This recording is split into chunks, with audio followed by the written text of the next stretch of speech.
This is exercise 1.2 NCERT of class 9th। ठीक है ना, आज हम इसके सोल्यूशन के बारे में बात करेंगे। तो इसका पहला क्वेश्चन देखते हैं क्या है। State whether the following statement are true और फॉल्स, जस्टिफाई योर आंसर। यहाँ कुछ स्टेटमेंट दिए गए हैं, उसको हमें बताना है ये ट्रू है या फॉल्स है, और उस स्टेटमेंट को जस्टिफाई भी करना है। अगर ट्रू है तो जब जस्टिफाई कीजिए, अगर फॉल्स है तो तब भी जस्टिफाई कीजिए।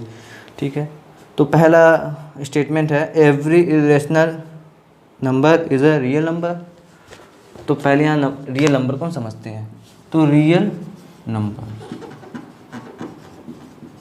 नंबर दो पार्ट होते हैं क्या, एक रेशनल नंबर और एक इरेशनल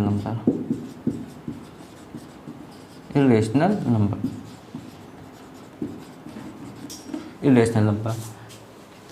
ओके, तो every irrational number is a real number, every rational number is a real number. तो यहाँ क्या कह रहा है, every irrational number is a real number, तो हमारा आंसर हो जाएगा ये स्टेटमेंट क्या होगा, ट्रू है। Every irrational number is a real number. Okay, तो every rational number is a, अब जस्टिफाई करना है। तो अब यहाँ जस्टिफाई ऐसे करेंगे जैसे हमने लिखा है क्या, since real number is a combination of rational number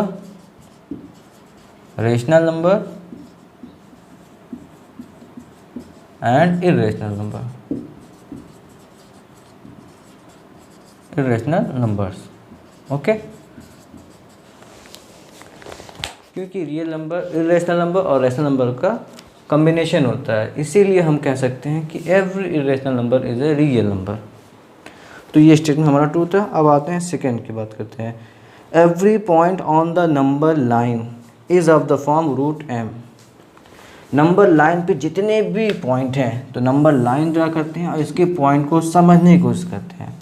0 1 2 3, -1 -2 -3।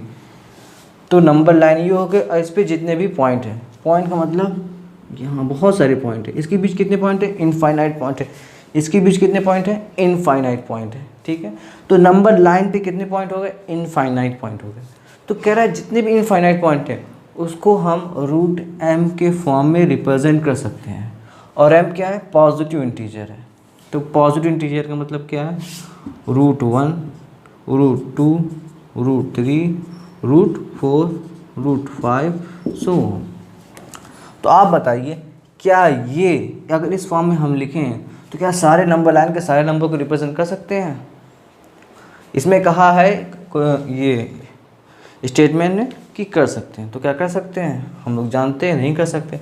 क्यों, क्योंकि √1 तो 1 को रिप्रेजेंट करता है, √2 किसको रिप्रेजेंट करता है, 1.414 को रिप्रेजेंट करता है 414, और √3 1.732। और हम जान रहे हैं इसके बीच ही बहुत सारे पॉइंट हैं। ठीक है ना, इनफाइनाइट पॉइंट है, जिसको अगर इस फॉर्म में लिखेंगे तो वो मिस हो जाएंगे।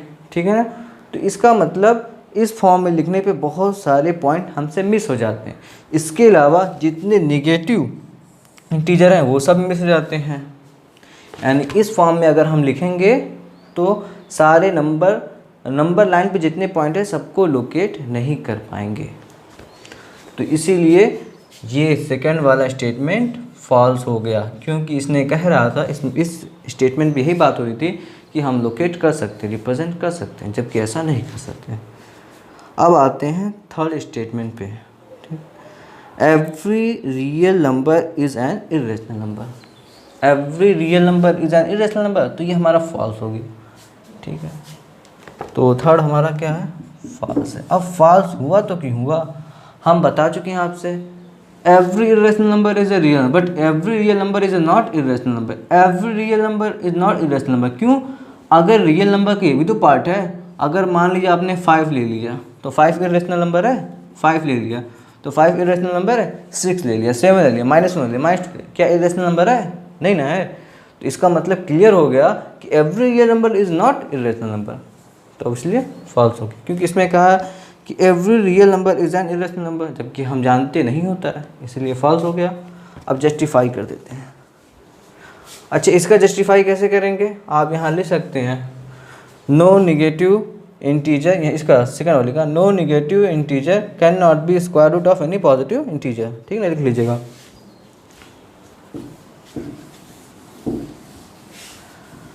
तो थर्ड हमारा फॉल्स हो गया। अब जस्टिफाई करना है तो कोई एक एग्जांपल लेके हम कर सकते हैं। हम लिख देते हैं 5 लिए। 5 is a real number but not irrational number. ठीक है, लेकिन इरेशनल नंबर नहीं है। तो हम हो गया हमारा। तो अब आते हैं सेकंड क्वेश्चन की बात करते हैं। तो सेकंड क्वेश्चन में क्या है? Are the square root of all positive integer irrational? क्या जितने भी पॉजिटिव इंटीजर हैं उनका स्क्वायर रूट लिया जाए, जितने भी पॉजिटिव इंटीजर हैं उनका स्क्वायर रूट लिया जाए तो क्या वो इरेशनल नंबर है? ये आपसे क्वेश्चन कर रहे हैं। तो जितने भी पॉजिटिव इंटीजर हैं, तो पॉजिटिव इंटीजर हैं कौन से, वो देख लिए जाते हैं हम। तो सेकंड क्वेश्चन की बात कर रहे हैं हम। जितने भी पॉजिटिव इंटीजर क्या है? 1 2 3 4 5 6 सो ऑन। ठीक है, अगर जितने भी पॉजिटिव इंटीजर हैं, अगर हम उसका स्क्वायर रूट लिया जाए, सबका स्क्वायर रूट हम ले रहे हैं, चेक कर रहे हैं, सबका स्क्वायर रूट लिया जाए। ठीक है, तो क्या ये इरेशनल नंबर है? हम देख सकते हैं रूट 1 की वैल्यू 1 होती है, जो कि इरेशनल नंबर नहीं है। ये इरेशनल नंबर है, जबकि ये इरेशनल है, ये नहीं, क्योंकि इसकी वैल्यू क्या होगी? 2 होती है। ये इरेशनल नंबर है, ये इरेशनल नंबर है। इसका मतलब कंक्लूज़न ये निकला, अगर जितने भी पॉजिटिव इंटीजर हैं, अगर उनका स्क्वायर रूट निकाला जाता है तो सभी इरेशनल नंबर नहीं होते हैं। ठीक है ना, कुछ होते हैं, कुछ नहीं होते हैं। और जो इसमें कह रहा था, बताना था होते हैं कि नहीं, तो नहीं होते हैं। If not give an example, नहीं होते तो एग्जाम्पल देना है हमें। तो हम लिख सकते हैं नो, नहीं होते हैं, और नहीं होते तो एग्जाम्पल देना है। तो एग्जाम्पल में आप लिख सकते हैं क्या? ये भी देखिए, ठीक है ना, ये क्या हमारा इरेशनल नंबर नहीं है, जबकि ये पॉजिटिव 9 क्या है? पॉजिटिव इंटीजर, उसका स्क्वायर रूट लिए हैं तो इरेशनल नंबर नहीं, बल्कि क्या है? रेशनल नंबर आ रहा है। अब बात आगे कर लेते हैं थर्ड क्वेश्चन की। ठीक है ना, तो इसे नोट कर लीजिए आप लोग।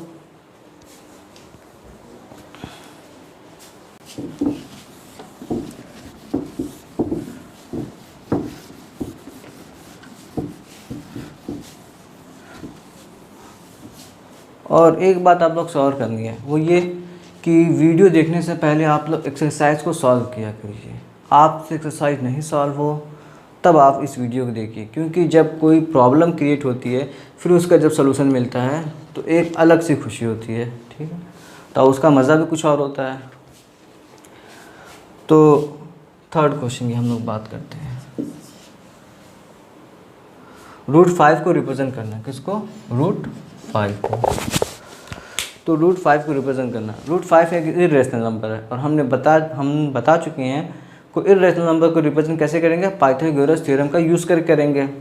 पाइथागोरस थ्योरम को यूज़ करना, पाइथागोरस थ्योरम कहाँ यूज़ होता है? राइट एंगल ट्रायंगल पे यूज़ होता है। इसका मतलब राइट एंगल ट्रायंगल फॉर्म करना आपको आना चाहिए। तो राइट एंगल ट्रायंगल के बारे में जान जाते हैं हम लोग कुछ।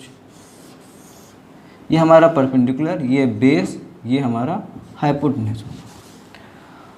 ठीक, तो इसको हमें इसी फॉर्म में कुछ लिखना है। तो रूट 5 को हम क्या लिखते हैं? क्योंकि आप यहाँ जानते हैं फॉर्मूला क्या, h is equal to b square plus p square, जहाँ b और p क्या होंगे? साइड को रिप्रेजेंट करेंगे। तो root 5 is equal to 2 square plus 1 का स्क्वायर। इसका मतलब ये 2 और 1 क्या होंगे? साइड को रिप्रेजेंट करेंगे। तो इसका सबसे पहले नंबर लाइन ड्रा करेंगे, 0 1 2, ये 2 यहाँ नहीं बल्कि यहाँ रिप्रेजेंट, ये 2 यूनिट की लेंथ ले लेंगे। फिर इसके बाद इसे परपेंडिकुलर ड्रा करेंगे। जो परपेंडिकुलर हम ड्रा कर रहे हैं वो आप कंपास से ड्रा कीजिए या प्रोटेक्टर से ड्रा कीजिए। ठीक है, इट्स डिपेंड ऑन यू। तो फिर इसमें ठीक है 1 यूनिट की लेंथ लेके इस पर कट कर लीजिए, फिर इससे इसको ज्वाइन कर दीजिए, क्योंकि ये 2 यूनिट की लेंथ है और इसकी लेंथ कितनी है? 1 यूनिट है। तो ये हमारा क्या रिप्रेजेंट करेगा? रूट 5। रिजल्टेंट √5। अब ये डिस्टेंस लेके एक आर्क ड्रा कर लीजिए, जहाँ नंबर लाइन को कट कर रहा है उस पॉइंट को दे दीजिए P, here point P represent √5। ठीक है, इस तरह से आप कर सकते हैं। आई होप आपको समझ में आ गया होगा। आज के लिए इतने